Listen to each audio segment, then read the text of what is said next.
Right. Phone's on silent. Phone's on silent. All yours. Ready to go. Great. Welcome back to A Case for Books. I'm very excited to be here at Waterstones, Tottenham Court Road, with Greg Taylor Smith, Yay! authors of the book that made me realise that my true calling in life is to be a tiny horse summoner. Yeah, it's true. Yeah. And now we're going to basically do an exercise which is, to give you more empathy for people you interview all the time by asking all the questions you've been asked repeatedly all week. The boot on the other foot. Right. But as this is a very serious literary interview, yes. The most important question is, of course, what Hogwarts house are you in? I feel we need to establish that because people will make snap judgments about you immediately. Okay. Let's just get that out of the way. Well, we can answer that very quickly. Slytherin.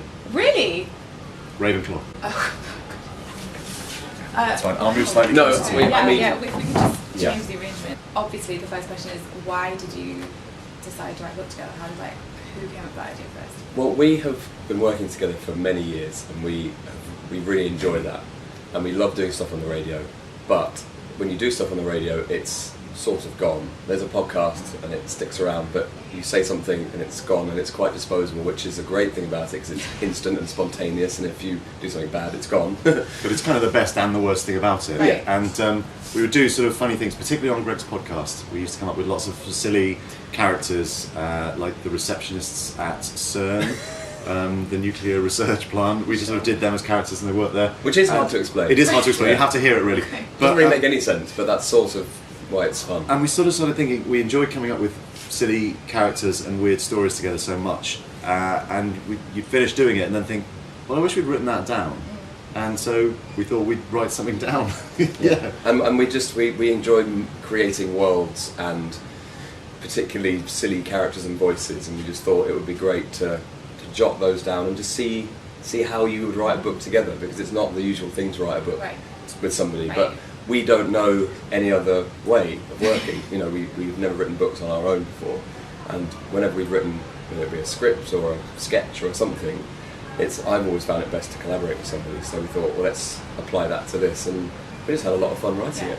Give us a story in one sentence sort of style thing. Well, it's quite easy to do because the title and the sort of one sentence that describes it is the first thing that we came up with, because we were working on a completely different story. Yeah. And then we sat in the park. It's 2 years ago now, more than 2 years ago. The Regent's Park. The Regent's Park it was, in fact, a lovely sunny evening, and we had sort of two things, which was the title, Kid Normal, was the first thing, and we both loved that title, and the sentence, it's about an ordinary kid who gets accidentally sent to a school for children with superpowers.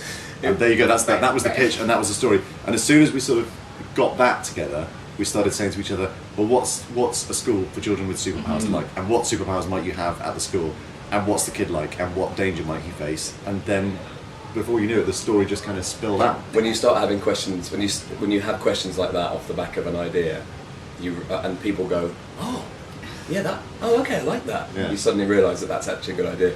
And then, how do you do the actual co-writing? Do you literally sit down at a laptop together, one laptop? Yeah, laptop tag. So we take it in turns to say, Greg, should you do some tapping? Shall I do some tapping? Shall I do tapping now? The other one, I will have some tapping, and then the other one will kind of pace about the room, and we'll act out the characters together and just be silly. And But that's how we did. So I wrote a comedy script a couple of years ago, and with a couple of other people, two other people, and that's how we did it. We would just sit and try and make everyone laugh and see what happens, and then go, oh, maybe not there, and actually wandering around is quite fun. It is, yeah. And also you have an instant audience.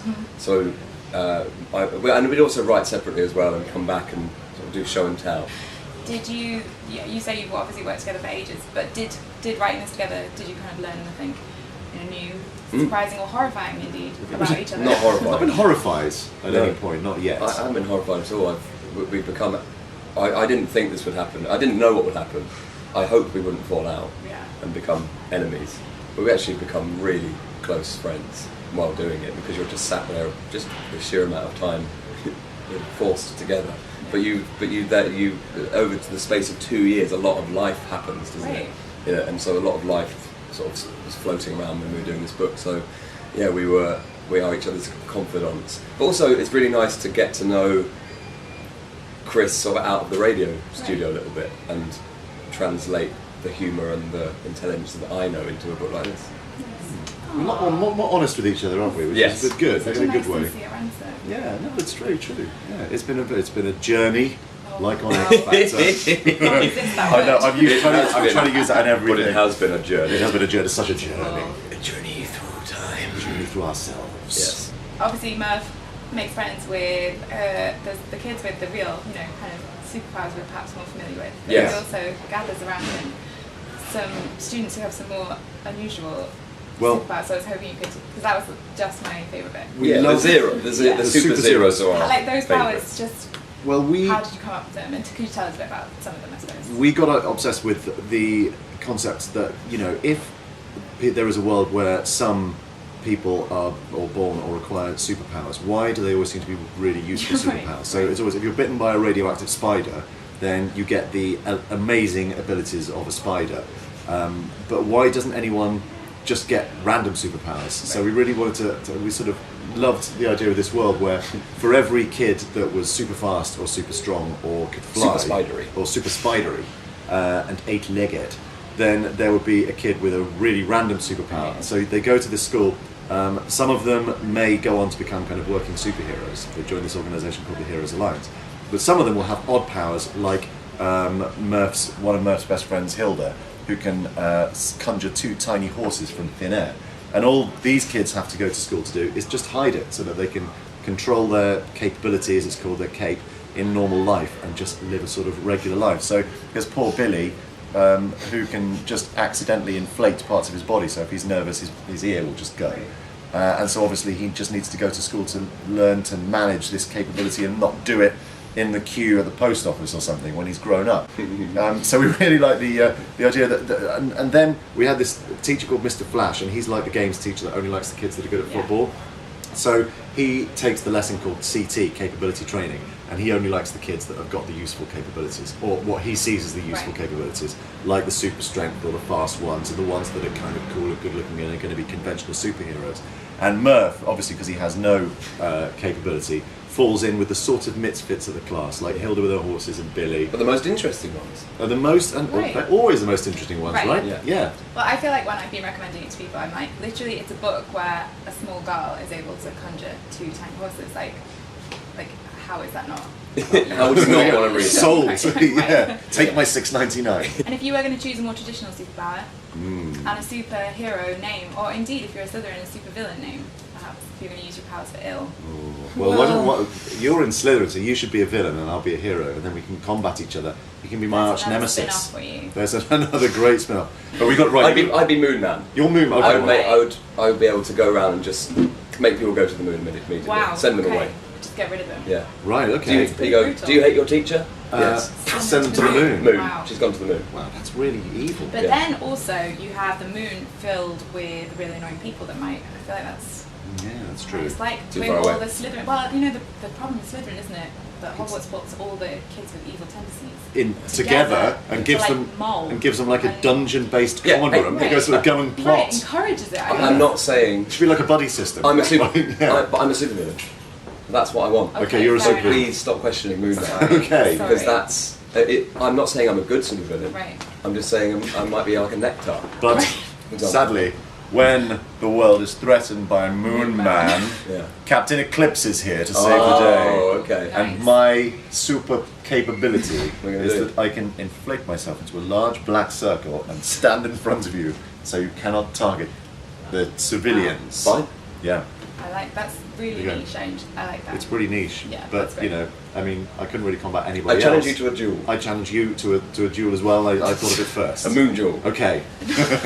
Put Moon Man in the next one. Moon Man That's and Captain my- Eclipse. Yeah, it's pretty good actually. It's Good one of name. my notebook. Nice. Can you tell us anything about the second book? Yeah. Yes. Well, actually, the first bit of the first chapter of the second one is at the back of this, Okay. and we find them on a mission. We find them being the super zeros together. We wanted it to be action packed to begin with, and we are straight into the action, and eventually we meet the most dastardly of all the supervillains of all time. Wow. He's the ultimate, and we meet him in this book. Shall we say what he's called? You can say, well, if you will, yes, go on, say what he's called. He's called Magpie, Right. and magpies, as we know, like taking things. Shiny things. So Magpie is the person who can take other people's capes and use them.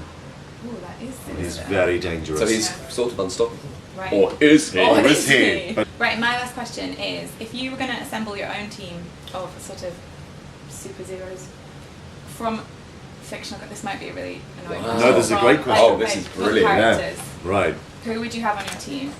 You have a collaborative one or you have individual teams?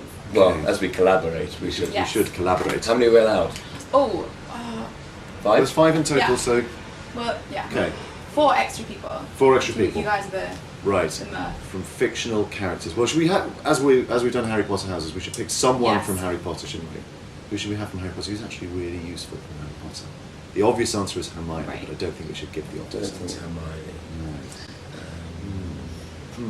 Well, what about, I think going kind of like, the ones hair over the face, being sad in the background. What about lovely Ginny Weasley? You'd like to spend. She's like weighty. I was gonna say weighty Hedwig. Ginny. Oh, Hedwig. Okay. Yeah. Well, why don't we just I think assemble? we need a wise. Why don't we assemble a crime fighting team solely of sidekick animals? Wow. Okay. That's like beautifully niche. Right. So Hedwig from Harry Potter. Okay. Yeah. And now you've got to think of. Timmy from the Oh, Famous nice, Five. Nice, yeah. Yeah. Right. Did any? Well, I think we backed ourselves into a corner. Right. Right. Gentle Ben, the bear, off of the 1980s TV series Gentle Ben. Wow. Wow. So we've got a bear, an owl, a dog, dog. and Eorik Bernison Oh, nice. from his Dark Materials. Oh, that's a strong one. And we Okay. we all ride on his back. So it's me, Nice. Greg. Wow, what I have to niche. go up the front because you're slightly taller than me. Yeah. So I'm at the you front, wouldn't see. Yeah. clinging to Eorik Bernison's armoured collar Right. piece. Yeah. Greg is behind me, and Okay. with Hedwig on your shoulder. Right, Yeah. of course. Timmy is rear gunner, looking out Okay. the back with a gun, And then you have a bear. to which fit in. we've And then adapted 2 so it can be bears. operated by. The and bears, then- they sort of flank us as the sort of security detail. Oh no! Okay, yeah, okay. So 2 bears side by side, and then when we go into combat, we can stand up and straddle them. Yeah. Just 1 foot on Wow. each bear. Like Wow. sort of, Oh, like wow, sort right. of Okay. jousting. Yeah, They kind of can- like yeah, jousting. they can But it's just joust, like yeah. that. We have reins on each bear, How about that? and then I feel like that, you're just unconquerable. the incredible scenes, wouldn't it? It really would. Worst best answer ever. Yes, and a really, really nice place to end. Pretty So, unconquerable heroic force, although easily One distracted on each by honey. Everyone needs weakness. It's true. Cool, thank you so much. Thank you. And yeah, Kid Normal is out now.